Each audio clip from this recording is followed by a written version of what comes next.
Dice amén.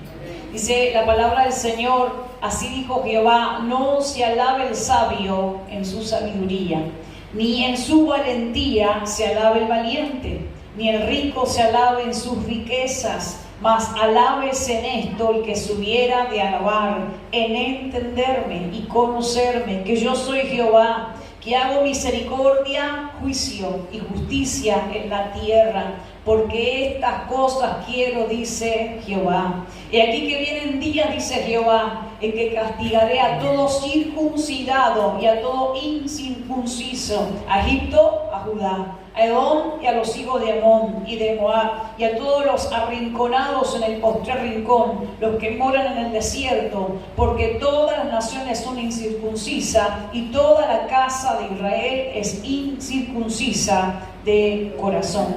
Con el favor del Señor, en esta mañana yo quiero hablarles esto que el Señor me dirigía a compartir con ustedes. Estamos ante un Dios al cual debemos seguir conociendo, al cual debemos conocer. Estamos ante un Dios al cual debemos conocer. En una oportunidad, lo relata el libro de Hechos capítulo 17, el apóstol Pablo visita Atenas, un lugar sumamente lleno de idolatría.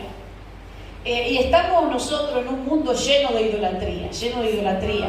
Ayer escuchaba a un hombre adulto hablar y decía esta persona, porque, la cultura, decía él, nos representa, porque la cultura nos domina, así eran las palabras de él, ¿no? Hablando de las fiestas, de que se están dando carnaval, y etcétera, etcétera. Y él decía, y a esto me debo, a esto yo me entrego, a esto yo me doy, ¿no? Cualquier costumbre que no sabemos ni sus raíces alguno, ¿verdad? De dónde salieron, de dónde se gestaron, todos nos meten esas culturas o nos quieren meter esa cultura, ¿no? Y pensando y escuchando lo que esta persona decía, me acordaba de Atenas. Pablo llega a un lugar donde estaba poblado de idolatría, y nosotros vivimos poblados de idolatría. Hay una idolatría que tenemos que tener cuidado nosotros, de no dejar entrar, y es la idolatría que se filtra en nuestro corazón. Son a veces las cosas que uno se aferra en la vida, ¿no? Dios, hermano, ni siquiera el cristiano, a usted, a mí, ni siquiera nosotros, nos quiere que nosotros nos agarremos de que hay el templo, hay el altar, hay yo qué sé, mi bautismo, hay yo qué sé, mi día que yo conocí aquello y lo otro. Usted no puede agarrarse de nadie ni de nada, sino solo de Jesucristo. Yo siempre digo, a veces los cristianos hablamos mal. Yo sé que a los cristianos no les gusta reconocer este error, pero hay muchos cristianos que dicen, malmente hablando, no malmente intencionado, pero malmente hablando, dice, yo cuando vine a la iglesia mi vida cambió. No, está mal hablado, no tiene mala intención, ya sabemos lo que está diciendo, pero está mal hablado. La iglesia no cambia a nadie.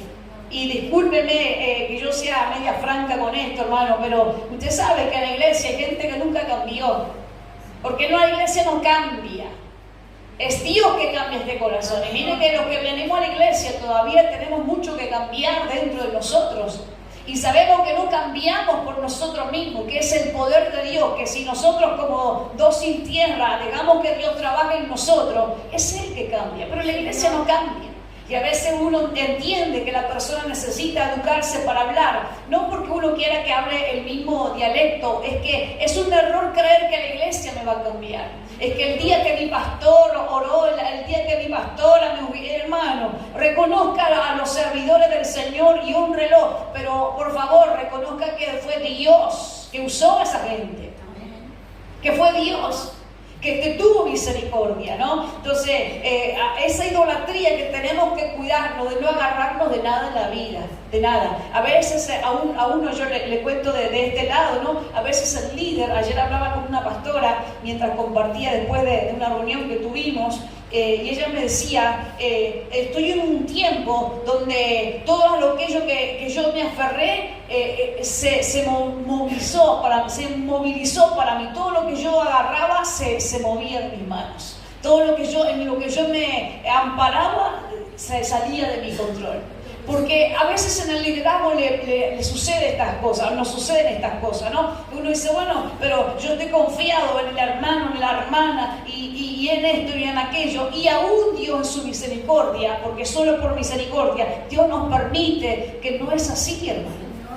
Nos permite ver que no es así, que nuestra confianza tiene que estar plenamente puesta en Cristo. Y no podemos apoyarnos, hermanos, si bien tenemos que llevar las cargas los unos a los otros y ser compañeros los unos de los otros, mas sabemos que el único que nos sostendrá en nuestra vida es Cristo.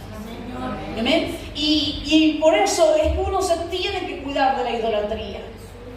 A veces de repente el que está aferrado a su salud dice, yo gracias a Dios no tengo, y aquel que está enfermo tampoco debe de aferrarse a su enfermedad, porque también sería idolatría creer que la enfermedad lo va a dominar si es Dios que te sostiene.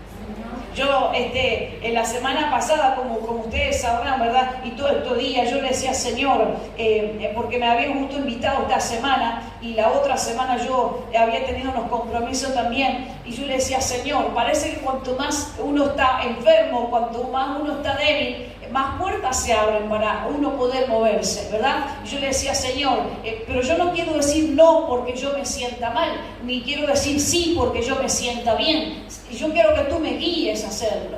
Y yo he entendido que cuando Dios me ha guiado en su favor a moverme y a servir, Él me ha dado la fuerza para hacerlo. Entonces, hermano, es la misericordia del Señor. No es nuestra salud, no es nuestra enfermedad, no es nuestra pobreza, ni nuestra riqueza. El hombre tiene que apoderarse y apoyarse solo en el brazo de Dios. Porque, hermano, fuera de Dios todo lo demás es idolatría.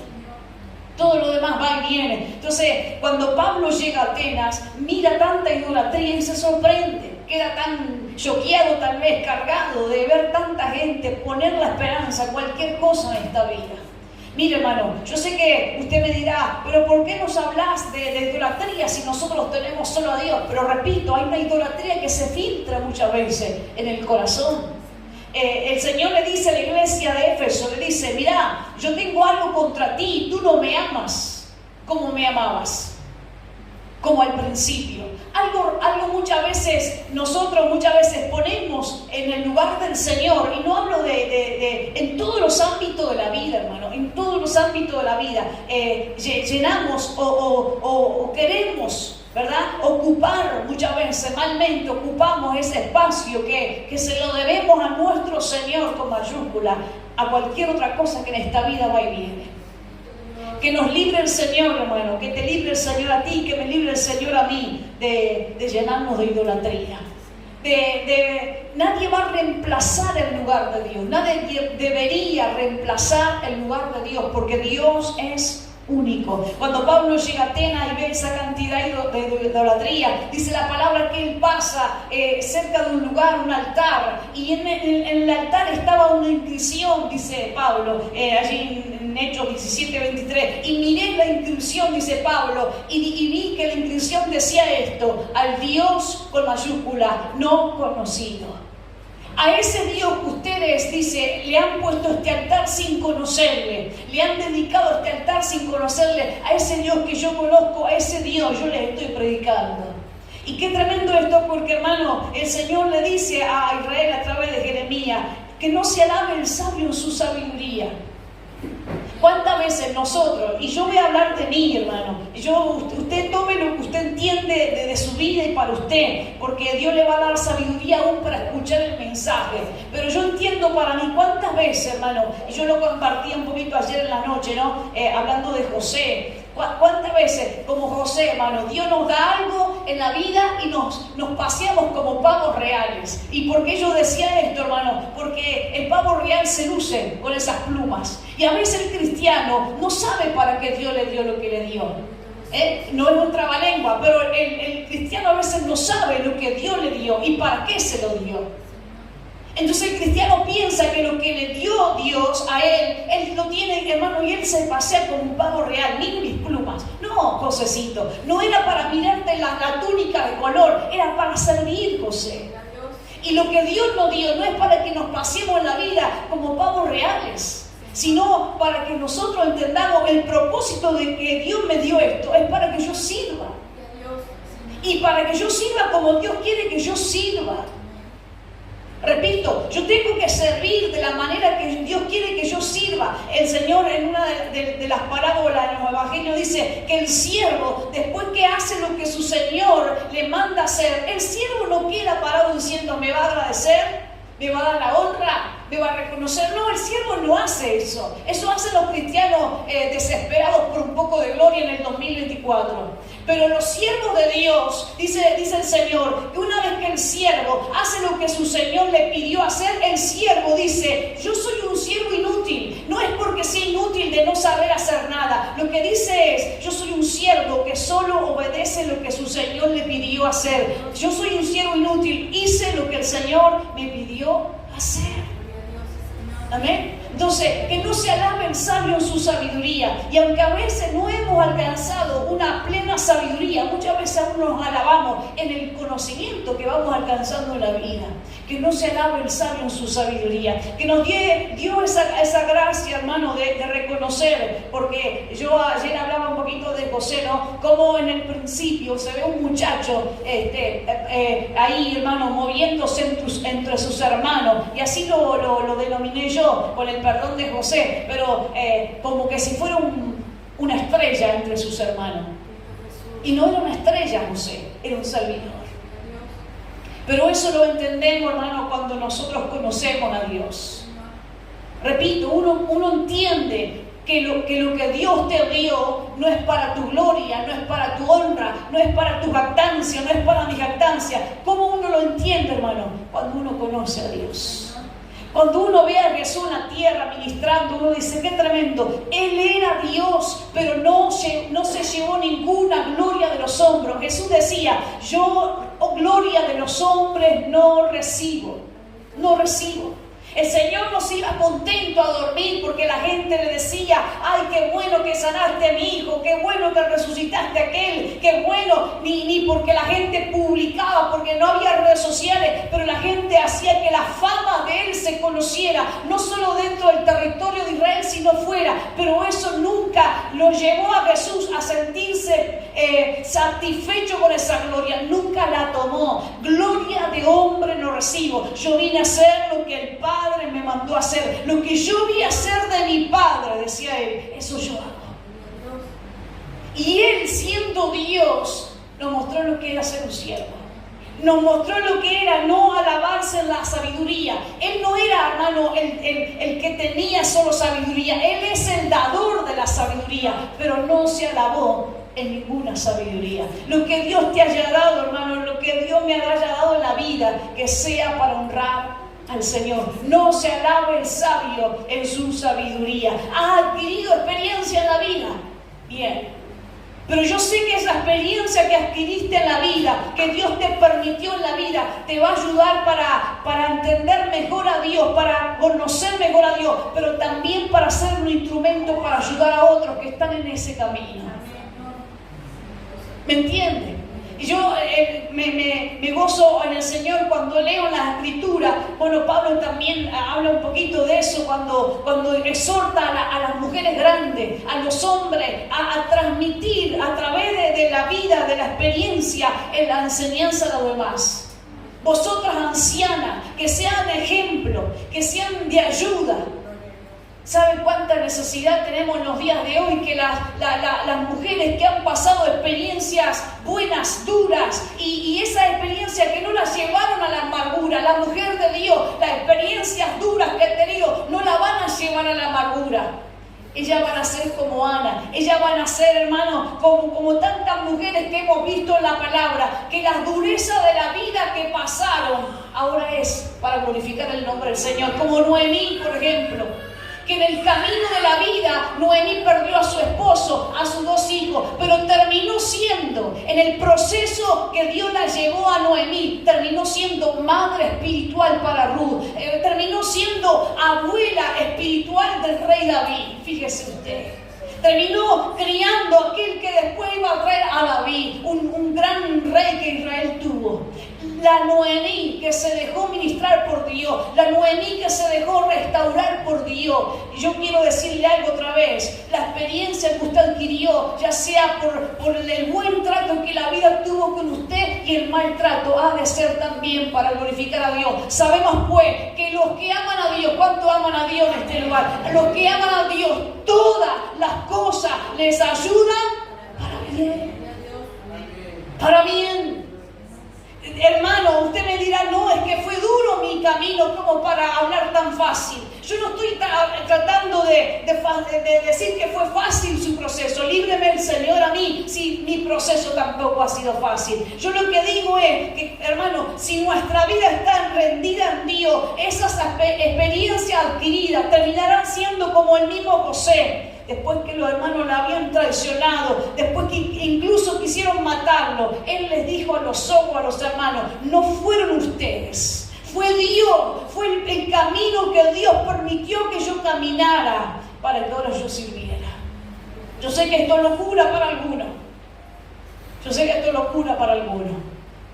pero yo sé que para los que han de reconocer que por gracia de Dios han sido sostenidos en el proceso de su vida y están siendo sostenidos en este tiempo de su vida, esa gente reconocerá que lo que adquirieron como experiencia, como conocimiento, se lo van a dar a Dios.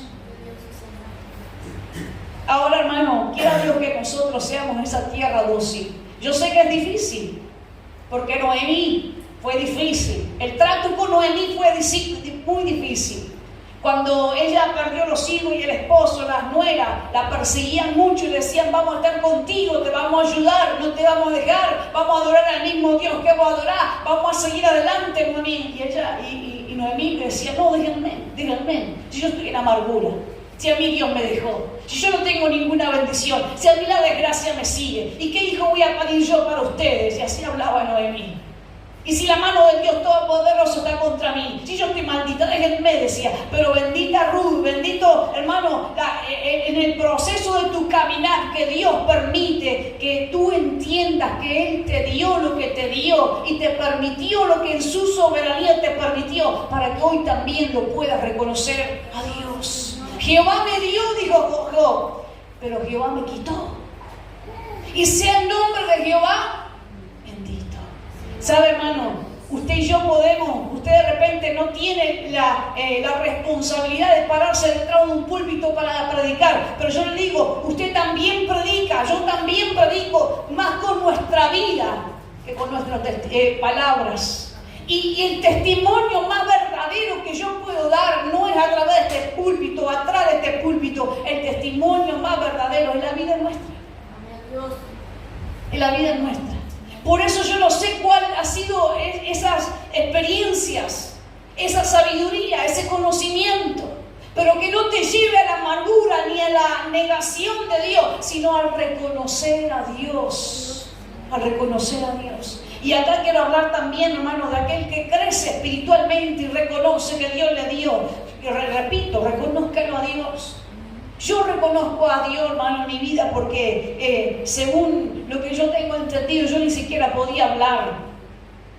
Pero por gracia de Dios, en su misericordia, Dios nos ha otorgado y nos sigue otorgando gracia. Y esa gracia la hemos de usar para gloria de su nombre. No se alabe el sabio en su sabiduría, ni en su valentía se alabe el valiente. Y yo ayer también un poquito escuchaba a alguien decir acerca de la valentía, y no solamente en el varón, sino que también en la mujer.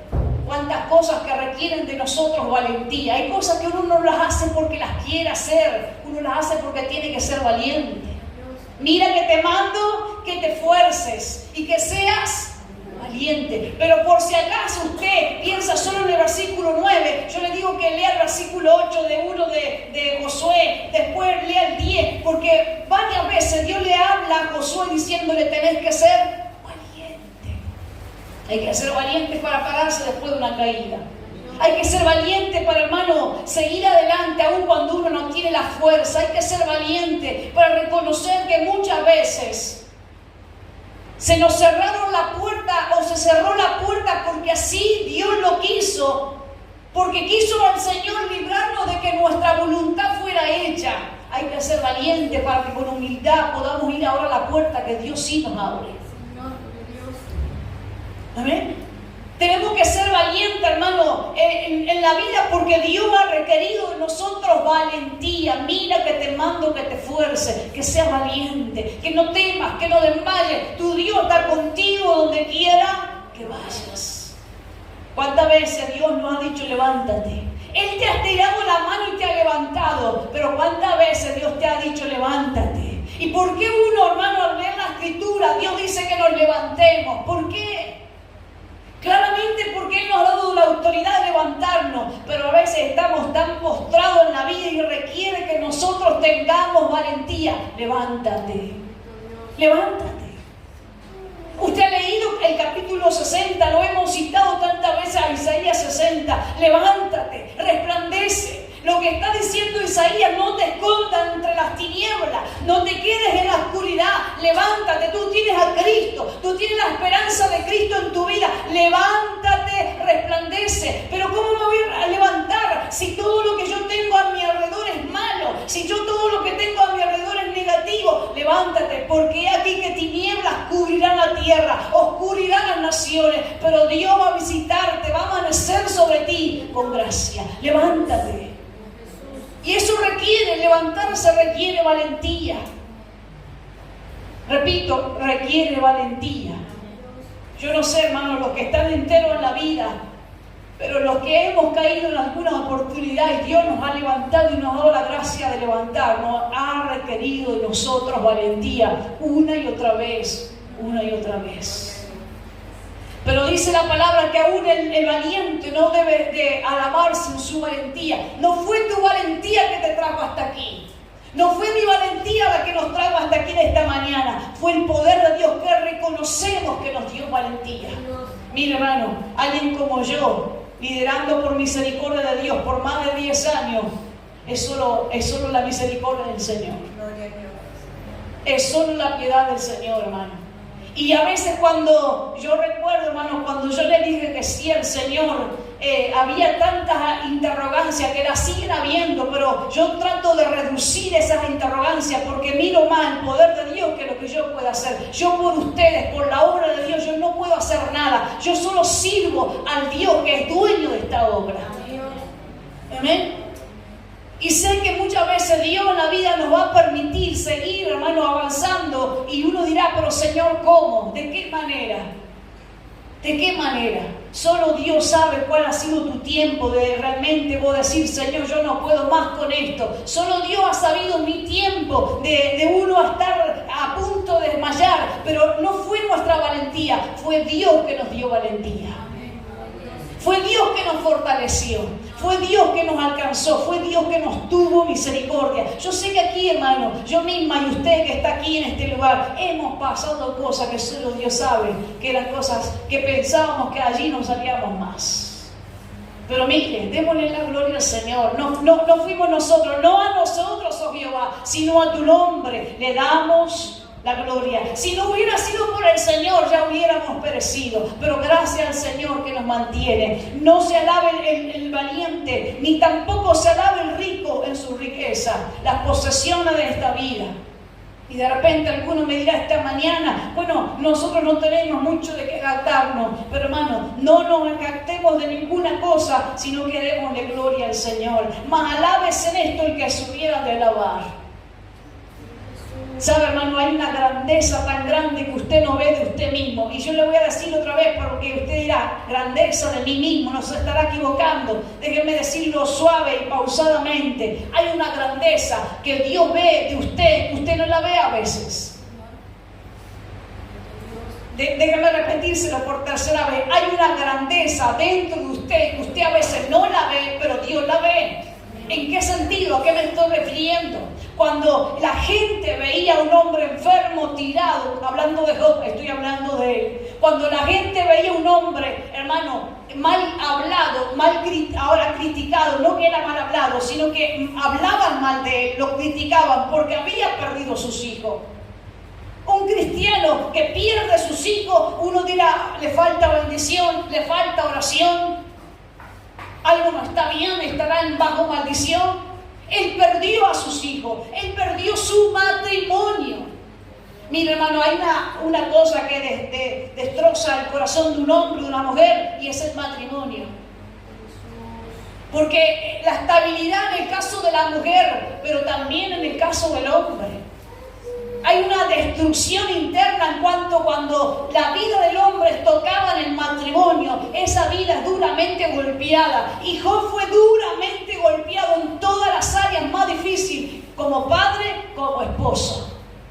Como poseedor de riqueza también fue golpeado.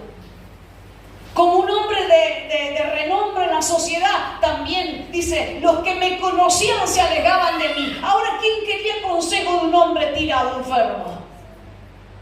¿Quién iba a venir a aconsejarse con Job? Nadie.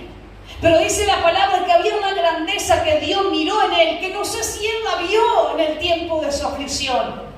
Y es la grandeza que vos a veces no la ves y que no la podés perder, y es mantenerte fiel. Y reconocerlo a Dios aún a pesar de todo. Dios conoce los que le reconocen a Él. Yo voy a honrar a los que me honran, dice Dios en Samuel. No voy a darle el reconocimiento a aquel que no me reconoce. Dios honra a los que le honran. Esa grandeza. No, hermano, no estamos hablando de esa gente que no creció nunca en la vida espiritual, que no avanzó, que siempre habla de sí mismo, que siempre quiere. Yo hablo de esa gente que aún silencia muchas veces ante los demás sus dolores, porque solo se lo ha contado a su Señor, solo lo ha derramado adelante a su Señor, pero quiere con su boca seguir profiriendo alabanza ante una queja. Yo hablo de esa gente que tiene una grandeza que Dios le reconoce. Tal vez usted no ve esa grandeza, pero Dios reconoce esa grandeza. Alábese en esto el que subiera de alabar.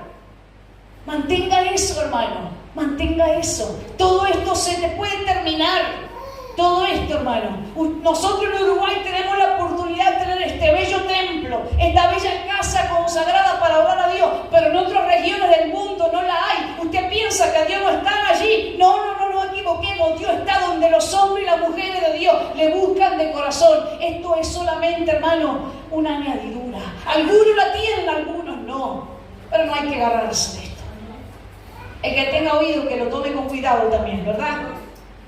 Lo que digo es, en esto hemos de alabarnos, dice, mas alábese en esto el que subiera de alabar, en entenderme. En entenderme. Tú estás buscando que Dios te entienda a ti. Yo estoy buscando muchas veces que Dios me entienda a mí. Yo no sé si este mensaje es para alguien. Pero Dios quiere que nosotros, hermanos, lo entendamos a Él. Lo entendamos a Él. Que nosotros podamos conocerle a Él, que nosotros podamos abrirnos para Él. Señor, tú no me entiendes. Vuelvo a hablar de lo que he hablado casi todos los mensajes, hermano. Tengo que volver a citar esta misma situación. ¿Quién entiende la necesidad de una mujer viuda y que tenía un hijo solo allí para alimentar y no tenía cómo hacerlo? ¿Quién la entiende a ella? Ella podía decirle al profeta Elías, entiéndeme, yo soy madre, entiéndeme, estoy sola en la vida, entiéndeme, no tengo nada, entiéndeme, nadie viene a ayudarme, entiéndeme. Hermano, ella simplemente entendió el propósito de Dios. Que es difícil, puede que sí. Pero es difícil cuando uno se vuelve cerrado muchas veces para con Dios, en entenderme. Estamos buscando que Dios nos entienda. Él ya conoce todo de usted, hermano. Dice Hebreo, hermano, que Él es el sacerdote que sabe compadecerse de nosotros porque Él vivió como humano. Él fue hecho carne por nosotros. Él entiende nuestras necesidades. Él ya nos entiende. Somos nosotros que debemos entenderle a Él. Te enseñaré el camino por donde debes andar. Te enseñaré el camino por donde debes andar. Te haré entender. Te haré entender. Hermano, nosotros tenemos que aprender a entender a Dios. Lo tengo que volver a repetir, sin tratar de estirarme demasiado. Nosotros tenemos que aprender a entender a Dios. Tenemos que aprender a entender a Dios. Dice Zacarías, capítulo 2, dice, te llevaré al desierto, la llevaré al desierto. ¿Para qué? Para hablarle el corazón. Tenemos que entender por qué a veces Dios nos lleva al desierto. Tenemos que entender por qué Dios muchas veces, porque tenemos que entender a Dios. Y no se lo entiende a veces, hermano, explicándolo solamente un mensaje. Hablo de que se lo entiende a Dios abriendo nuestro corazón y dejándonos tratar por Él. Tenemos que entenderle y conocerle. En esto sí alábense, en entenderme y conocerme. Conozcamos a Dios, hermano. Dios no es un cuento que cuentan en los cultos. Dios no es una experiencia que tiene el otro, que le pasó a aquel. Dios no es el barba que algunos dicen, el Diosito y el y el viejito y el aquel. Está bien, hermano, cada uno que mencione como quiera. Pero el Dios que tenemos que conocer a este Dios, hermano. El Dios ante el cual estamos parados todos los días de nuestra vida. Todos los días de nuestra vida. Hermano, estando presentables y estando impresentables, estando fuertes y estando débiles, estando cuerdos y estando con falta de cordura, aún así debemos, hermano, conocer ante el Dios ante el cual estamos. Tenemos que entender al Dios y conocer al Dios ante el cual estamos. Que yo soy Jehová, dice, mire lo que dice, que yo hago misericordia. Fíjese que la palabra misericordia encabeza lo que Dios hace. Déjeme repetírselo, no por usted, sino por mí. La repetición me ayuda. Mire cómo encabeza lo que Dios hace. ¿Qué es lo que Dios hace? Lo primero que encabeza es la misericordia. Yo puedo decir amén a eso. No porque tenga que decir amén a la palabra, tengo que decir amén porque sé de lo que Dios hace. Dios hace misericordia continua, continua. La misericordia es un favor que uno no merece, hermano. Por eso yo digo que es tremendo esto de la misericordia. Es algo que uno no merece, es algo que uno no se lo gana, es algo que uno no lo va a poder pagar. Dice, en entenderme que yo hago misericordia, que yo hago misericordia. Oh, hermano, si le entendiéramos y conociéramos que Él hace misericordia, no estaríamos endurecidos de corazón contra Él pensando que Él no puede abogar por nosotros. Porque este Dios hace misericordia. Dice Santiago 2:13 que en la misericordia triunfa sobre el juicio. Cualquiera que está en juicio, hermano, lo que pretende, si es el enjuiciado en este caso, pretende que se haga con él justicia, pero que no le falte misericordia. Yo sé que a veces, hermano, los seres humanos, y me incluyo ahí, somos medio fríos para rápido hablar, ¿no? Fríos para hablar rápido. Porque a veces yo escucho de gente que dice, están conversando, yo qué sé, aquel cayó preso y ya están en fiscalía y algunos dicen de repente fríos para hablar. Bueno, está bien. Bueno, a ver si se acomoda un poco. Y bueno, le tendrían que dar cuántos años más. Repito, somos muy fríos para hablar porque todos en el juicio tenemos que tener misericordia. Dice Santiago 2:13 que Él va a hacer juicio sin misericordia, será para aquel que no tenga misericordia, porque en la misericordia triunfa sobre el juicio. La sentencia puede ser difícil de soportar, pero la misericordia cambia todo. Cambia todo. Mire, había una sentencia sobre usted y sobre mí. Antes que usted naciera ya era sentenciado, antes que yo naciera ya era sentenciada a morir en un infierno toda nuestra vida, a pagar por nuestros pecados toda la vida. Pero hermano, la misericordia triunfó en la cruz del Calvario. El Señor dijo, está sentenciada, está sentenciado, pero yo le perdono, yo le tengo misericordia, yo le doy acceso al cielo, yo le doy acceso a lugares celestiales. Hermano, la misericordia triunfó en el juicio. Amén. Lo que Dios hace es misericordia. Es misericordia. Has caído, hermano. Has tenido tropiezo. Ve a Cristo. Él hace misericordia. Vea a la gente, hermano, en la situación en la que está. Y recuerda que ante todas las cosas Dios hace misericordia. Pero mire, Luego en esto que Dios, hablando que Él hace, que yo hago, dice el Señor, Él hace juicio. Y mire qué importante es que Él encabeza la misericordia antes que el juicio. Porque, hermano, aquel que está bajo juicio de Dios no puede decir que Dios no le dio oportunidad, porque la misericordia siempre triunfó antes que el juicio. Pero el juicio de Dios se hace. Dice Pedro, hermano, en 1 Pedro 4 dice, porque es tiempo de que el juicio comience por la casa de Dios. ¿Cuántos son casas de Dios aquí? Yo soy casa de Dios. Y dice Dios, yo estaré a cuenta con ustedes primero. Yo estaré a cuenta con ustedes primero. Hermano, la más preocupación, mejor dicho, el más tiempo trabajado de Dios no es, hermano, con los de afuera. Y yo sé que suena fuerte decir los de afuera. No hablo de los de afuera del templo, hablo de los afuera del reino de los cielos. El que tenga oído para entender esto, que lo entienda. Pero el trabajo que Dios más hace es con su casa, es con sus hijos. Es necesario que el juicio de Dios comience por su casa, por la casa de Dios. Y si primero comienza por nosotros, y ahí se incluye Pedro, y nos incluimos nosotros, por nosotros.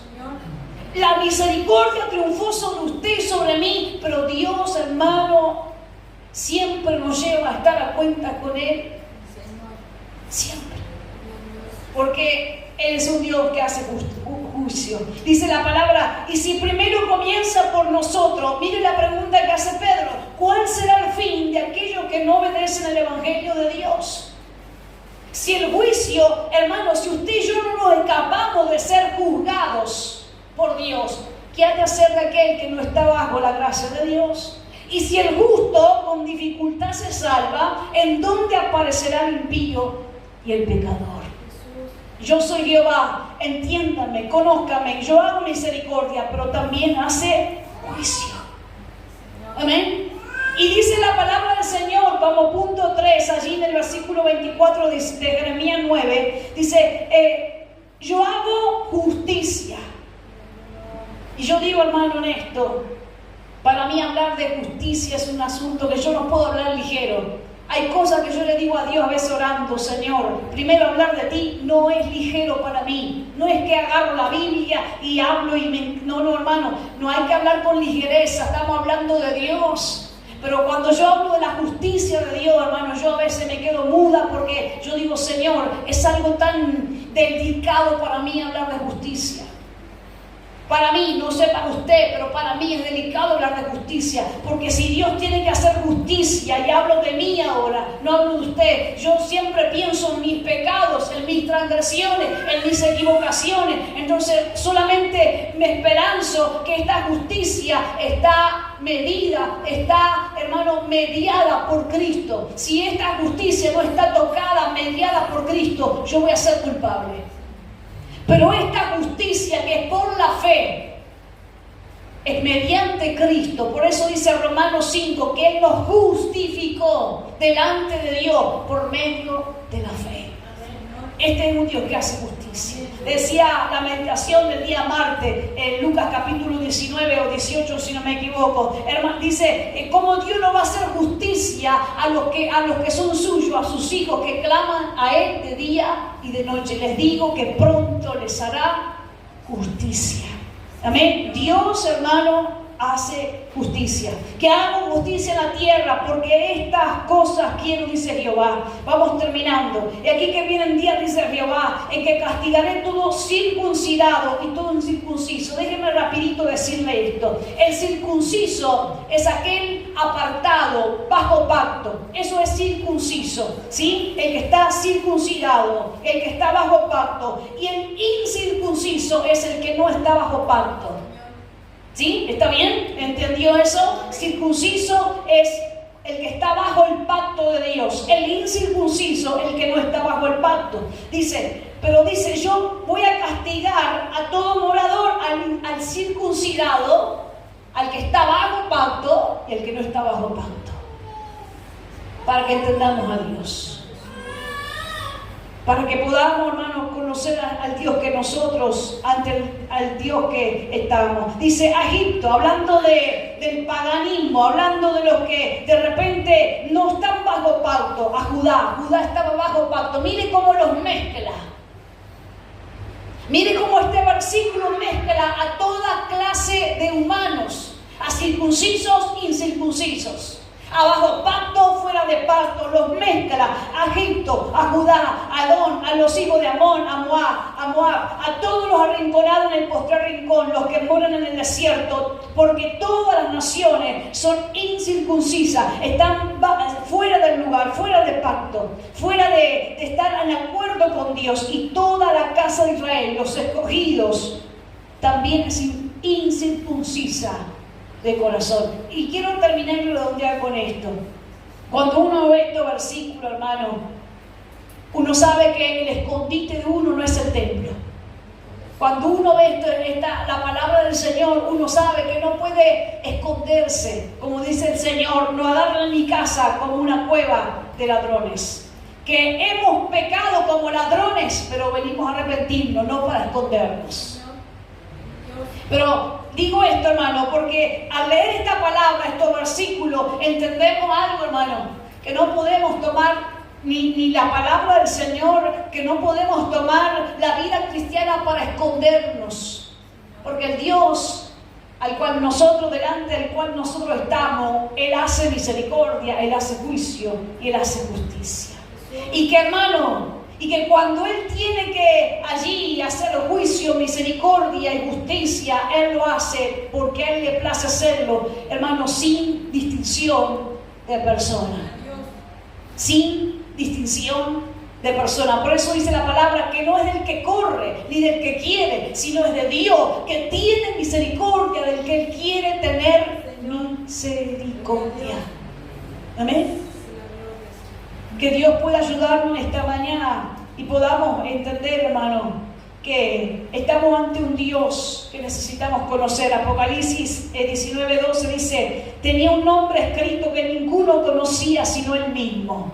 Tenían muchas diademas en la cabeza, dice, hablando de Jesús, de Cristo, de ese vencedor, de ese Señor que vino a salvarnos. Dice, tenían muchas coronas en su cabeza y en una de ellas decía un nombre escrito que ninguno conocía sino Él mismo. Hablando de que, hermano, solo Dios tiene un conocimiento de sí mismo que aún nosotros no tenemos de Él, y necesitamos conocerle y entenderle, que Él es Dios.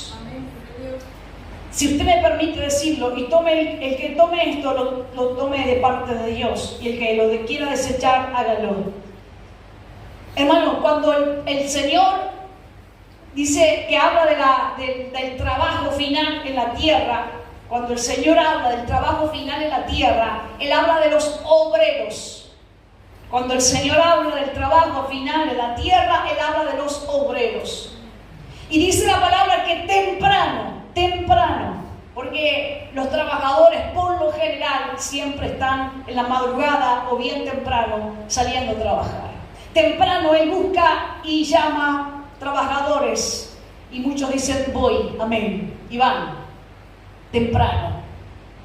Y luego a media mañana, casi al mediodía, sigue llamando obreros para el trabajo final en la tierra. Gloria al nombre del Señor. Que tenga oído para oír esto, que lo oiga. Y muchos que estaban ahí dicen amén, voy, y van a trabajar. A la media tarde, a la hora de la merienda, tal vez sigue llamando obreros para trabajar en su obra.